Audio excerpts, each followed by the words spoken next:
This is a Gryphon harness by CT. So I've had the pleasure of using this harness for a few months now.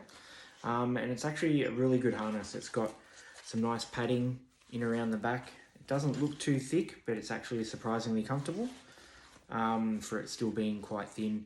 So you've got lots of gear loops and everything already around the back. You've got metal D-loops on the sides. You've got a quick buckle here to undo your shoulder strap to make it easy to take it on and off. So this harness is a,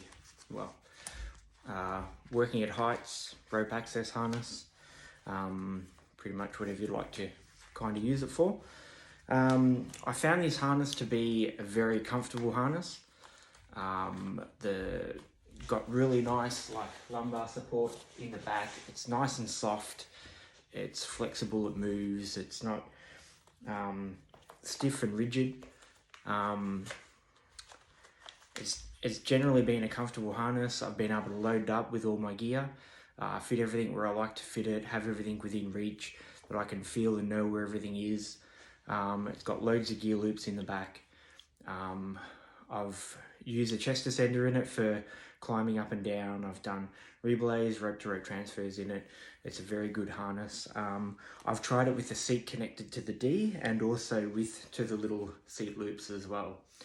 So I did find with connecting the seat to the little loops that are provided that it wasn't very comfortable, but I used to use my harness that way and I'd swapped over to clipping it back onto my main D, and I find that more comfortable than clipping onto the loops provided. I know some people like to do that, but I sat in it, I think I was there for probably about maybe an hour, using it like that, doing some caulking, and it just became very uncomfortable. No matter how much I tighten the side straps or tighten the seat or anything or whatever, I didn't find it comfortable. It made the descender sit up really high as well with the stretch wheels in it. As I said, I tried adjusting side loops and things. For me, I just didn't find that comfortable at all. But if you like to use it that way, go ahead and use it that way. But most of the time I had it connected to my D, and I found that the best comfortable way to use the harness. So a couple of things that I did notice with it that you do want to keep in mind and keep an eye on. One of them is with the chest descender here. So it has these two little straps that come up that hold on. I did find that this side in particular just kept coming a bit loose. So occasionally I just have to tighten it up. But obviously probably with using the chest descender a bit more, they'd probably cinch down a bit tighter and you probably wouldn't have that issue, but just something to keep in mind and to keep an eye on. And the second thing to keep an eye on and keep in mind is this little mail on here. So what I did notice that somebody had pointed out to me in a photo that I'd taken is that this rubber gasket had actually shifted, and so it was pulling sideways on it.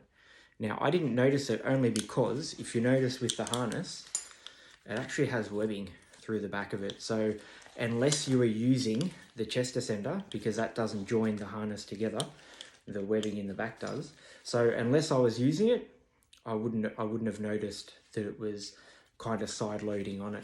So just something to keep in mind is that can possibly happen, that can twist, and that's just from generally having it in your bag and whatever. So just something to keep an eye on with it, but nothing too major, just a quick inspection just to make sure it's orientated the right way. Okay, so the only two things that I don't really like about this harness, and that solely comes down to the way that I use it. One of them is these D-loops on the side. Now I like to tuck my cow's tails through there, so when you have a couple of them in there, it makes it hard to get them in and out, or if you've got them tucked in there, sometimes it can be a bit hard to get them in. But if you want to clip like an extra tool or something on there, there's not much room left in there to clip it on, but that's just personally the way I do it. I do the same for my backup device as well.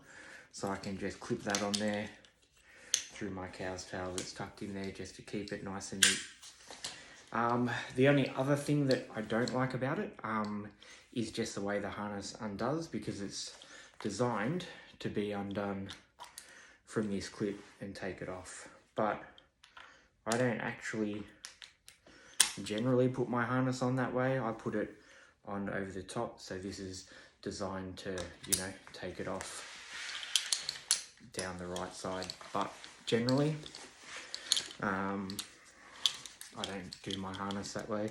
I know everybody gets a bit particular about things and how they like to do things, and that's just how I like to do things. So those two things that I don't like is something that probably won't affect you too much, that if you don't have an issue taking your harness off a certain way or wanting to do it a certain way, or like tucking your cow's tails into your D-loops, but they're just personally things that I don't really like about the harness. So the Gryphon harness, if you're in the market for a harness, I'd definitely consider this. It's been nice and comfortable to use for the time that I've had it. I'd like to thank Urban Abseiler for giving me the chance to do a review on it and have a go of it and to try something new. It's always good to try out new gear and see how it goes, see how it performs. So, but if you're in the market for a harness, I'd have a look at this. It's nice and comfortable, easy to use. Haven't had any problems with it, so go check it out.